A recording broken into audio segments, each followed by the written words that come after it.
Up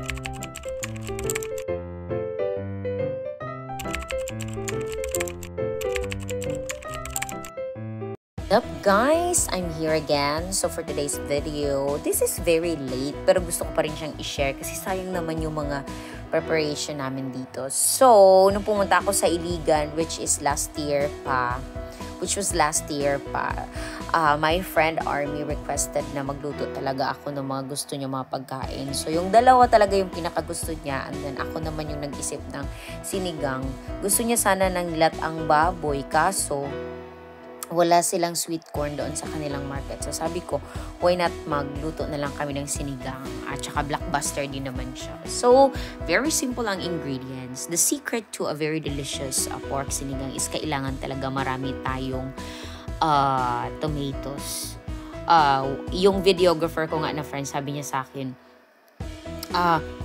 para daw dilarang. So, kasi yung nilarang dito sa Cebu ay ito yung luto namin sa isda na kung saan nilalagyan namin ng napakaraming tomatoes at saka kamyas. So, while nagpa-boil ako doon sa ating sinigang ay ni-ready ko na yung para sa kani salad. So, itong kani salad, ito talaga yung gusto ni Army, yung kani salad roll. Kaso lang, wala silang rice paper doon sa Robinsons kaya nag-salad na lang talaga kami, like mix. Yan, cut mo lang yung mangoes, yung carrots, yung cucumber at saka yung kani or the imitation crab meat. Pagkatapos ay, ang tagal.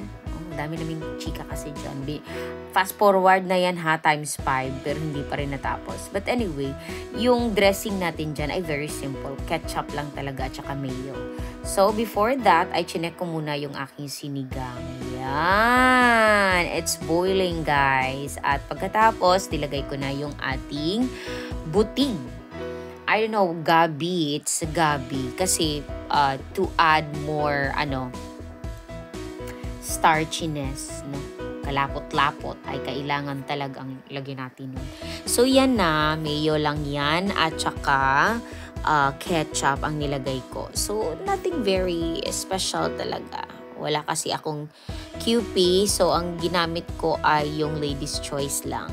Yan. Pagkatapos, sintransfer ko na sa ating dish, sa ating salad dish. Yan. Honestly, napakasimple lang niya. Pero, I'm telling you guys, pag matry nyo yan, nako, blockbuster yan. Tsaka nilagay ko na yung dalawang beef cubes kasi nga ang laki po ng ating, kaldero. Laki na natin. Lalagyan. So, yun na din. Naglagay na ako ng 2 pouch talaga ng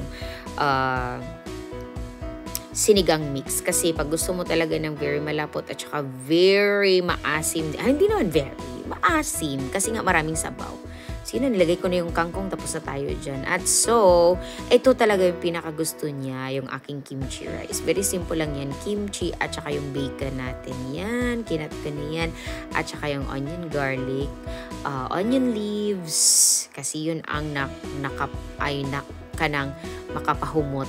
O, yan, lagay ko na yung ating bacon. Kasi kailangang ma-render natin yung oil dyan sa bacon kasi yun ang nagpapasarap talaga niya, no? So, instead of adding oil, yan na lang yung igigisa natin sa ating mga sa ating onion, garlic, at saka onion leaves. Yan, nilagay ko na yung rice, lagay ko na rin yung kimchi. At voila!